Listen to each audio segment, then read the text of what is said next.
নাম তার কমলা। দেখেছি তার খাতার উপর লেখা, সে চলেছিল ট্রামে তার ভাইকে নিয়ে কলেজের রাস্তায়। আমি ছিলাম পিছনের বেঞ্চিতে। মুখের এক পাশে নিটল রেখাটি দেখা যায়, আর ঘাড়ের উপর কোমল চুলগুলি খোঁপানো নিচে। কোলে ছিল তার বই আর খাতা। যেখানে আমার নাম্বার সেখানে নামা হলো না। এখন থেকে সময়ের হিসেব করেই বেরোয়। সেই হিসেবে আমার কাজের সঙ্গে ঠিক মেলে না। প্রায় ঠিক মেলে ওদের বেরোবার সময়ের সঙ্গে। প্রায় হয় দেখা। মনে মনে ভাবি, আর কোন সম্বন্ধ না থাক, ও তো আমার সহযাত্রী নেই। নির্মল বুদ্ধির চেহারা, ঝকঝক করছে যেন। সুকুমার কপাল থেকে চুল উপরে তোলা, উজ্জ্বল চোখের দৃষ্টি নিঃসংকোচ। মনে ভাবি, একটা কোনো সংকট দেখা দেয় না কেন? উদ্ধার করে জন্ম সার্থক করি। রাস্তার মধ্যে একটা কোনো উৎপাত, কোনো এক গুন্ডার স্পর্ধা, এমন তো আজকাল ঘটেই থাকে। কিন্তু আমার ভাগ্যটা যেন ঘোলা জলের ডোবা। বড় রকম ইতিহাস ধরে না তার মধ্যে। নিরীহ দিনগুলো ব্যাঙের মতো একঘেয়ে লাগে। না সেখানে হাঙর কুমিরের নিমন্ত্রণ, না রাজহাঁসে। একদিন ছিল ঠেলাঠেলি ভিড়। কমলার পাশে বসে একজন আধা ইংরেজ। ইচ্ছে করছিল অকারণে টুপিটা উড়িয়ে দেই তার মাথা থেকে, ঘাড়ে ধরে তাকে রাস্তায় দেই নামিয়ে। কোনো ছুতো পাইনে, হাত নিষ্পিস করে। এমন সময়ে সে এক মোটা চুরুট ধরিয়ে টানতে শুরু করল। কাছে এসে বলল, ফেলো চুরুট।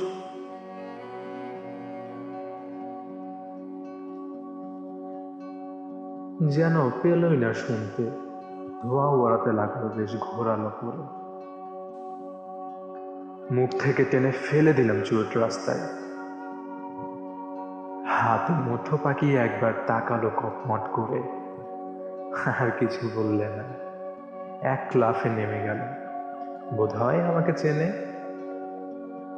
আমার নাম আছে ফুটবল খেলায়, বেশ একটু চওড়া গোছের নাম। লাল হয়ে উঠল মেয়েটির মুখ। বই খুলে মাথা নিচু করে ভান করলো পড়বার। হাত কাঁপতে লাগলো। কটাক্ষেও তাকালে না বীর পুরুষের দিকে। আপিসের বাবুরা বললে, বেশ করেছেন মশাই। একটু পরে মেয়েটি নেমে পড়ল অজায়গায়। একটা ট্যাক্সি নিয়ে গেল চলে। পরদিন তাকে দেখলুম না, তারপর দিনও না। তৃতীয় দিনে দেখি একটা ঠেলা গাড়িতে চলেছে কলেজে। বুঝলুম ভুল করেছি গোয়ারের মতো। মেয়ে নিজের দায় নিজেই পারে নিতে। আমার কোনো দরকারই ছিল না। আবার বললুম মনে মনে, ভাগ্যটা গোলা জলের ডোবা। বীরত্বের স্মৃতি মনের মধ্যে কেবলই আজ আওয়াজ করছে, খোলা ব্যাঙের ঠাট্টার মতো। ঠিক করলুম ভুল শোধরাতে হবে। খবর পেয়েছি গরমের ছুটিতে ওরা যায় দার্জিলিংয়ে। সেবার আমারও হাওয়া বদলের জরুরি দরকার। ওদের ছোট্ট বাসা, নাম দিয়েছে মতিয়া। রাস্তা থেকে একটু নেমে কোণে, গাছের আড়ালে, সামনে বরফের পাহাড়। শোনা গেল আসবে না এবার।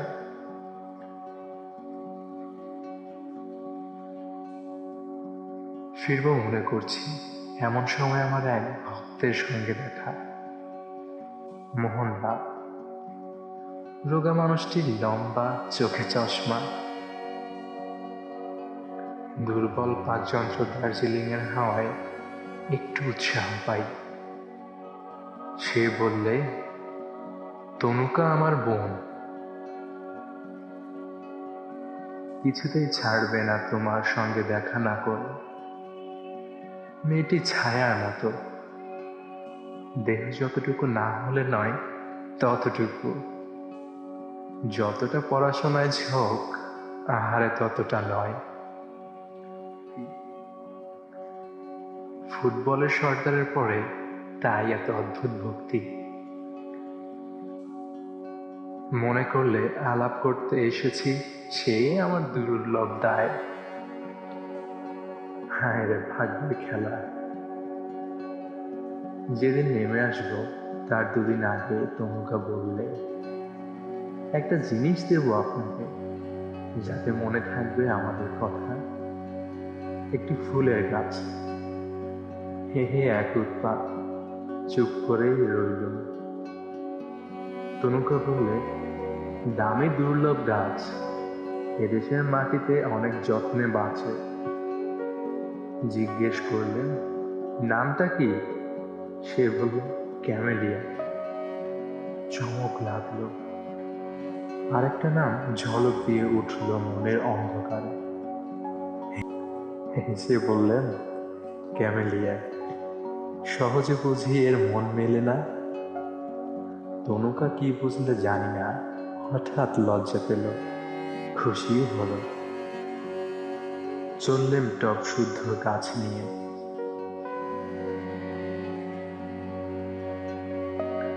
দেখা গেল পার্শ্ববর্তিনী হিসাবে সহযাত্রিনীটি সহজ নয়। একটা দোকামরা গাড়িতে টপটাকে লুকোলেন নাবার ঘরে। থাক এই ভ্রমণ বৃত্তান্ত, বাদ দেওয়া যাক আরো মাস কয়েকের তুচ্ছতা। পুজোর ছুটিতে প্রহসনের যবনিকা উঠল সাঁওতাল পরগনায়। জায়গাটা ছোট, নাম বলতে চায়নি। বায়ু বদলের বায়ুগ্রস্ত দল এ জায়গার খবর জানে না। কমলার মামা ছিলেন রেলের ইঞ্জিনিয়ার, এখানেই বাসা বেঁধেছেন। শালবনের ছায়ায় কাঠবিড়ালিদের পাড়ায়। সেখানে নীল পাহাড় দেখা যায় দিগন্তে। অদূরে জলধারা চলছে বালির মধ্য দিয়ে। পলাশ বনে তসরের গুটি ধরেছে। মহিষ চড়েছে হর্তকি গাছের তলায়। উলঙ্গ সাঁওতালের ছেলে পিঠের উপরে। বাসা বাড়ি কোথাও নেই, তাই তাঁবু পাতলেন নদীর ধারে। সঙ্গে ছিল না কেউ। কেবল ছিল টবে সেই ক্যামেলিয়া। কমলা এসেছে মাকে নিয়ে রোদ ওঠবার আগে।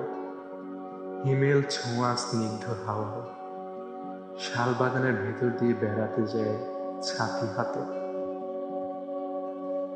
মেঠো ফুলগুলো পায়ে এসে মাথা কাটে, কিন্তু সে কি চেয়ে দেখে? অল্প জল নদী পায়ে হেঁটে পেরিয়ে যাও ওপারে।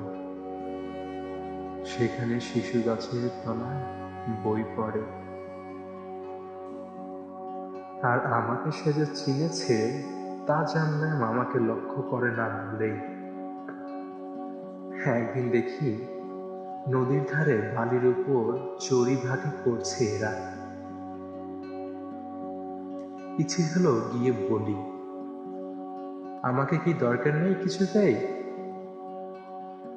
আমি পারি জল তুলে আনতে নদী থেকে, পারি বন থেকে কাঠ আনতে কেটে, আর তাছাড়া কাছাকাছি জঙ্গলের মধ্যে একটা ভদ্র গোছের ভালুকও কি মেলে না?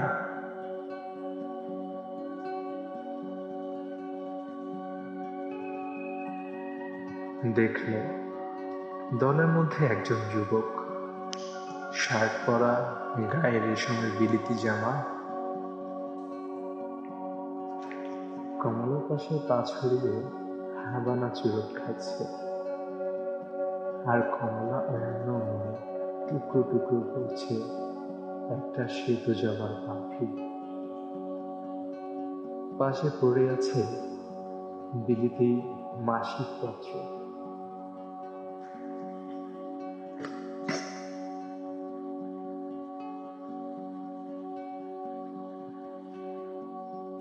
মুহূর্তে বুঝলেন এই সাঁওতাল পরগনার নির্জন কোণে আমি অসহ্য অতিরিক্ত, ধরবে না কোথায়।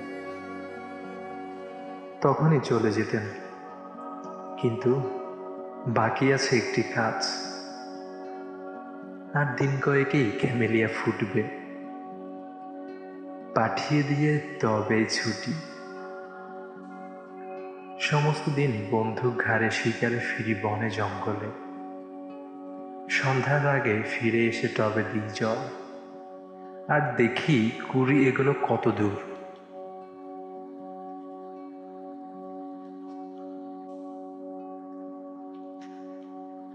সময় হয়েছে আজ।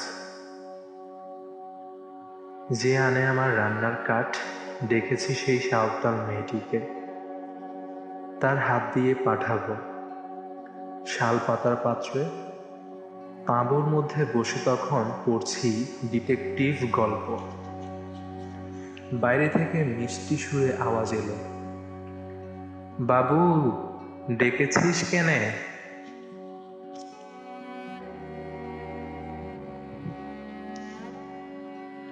বেরিয়ে এসে দেখি ক্যামেলিয়া সাঁওতাল মেয়ের কানে কালো গালের উপর আলো পড়েছে। সে আবার জিজ্ঞেস করে, ডেকেছিস কেনে? আমি বললেন, এই জন্যেই। তারপরে তারপরে ফিরে এলাম কলকাতায়।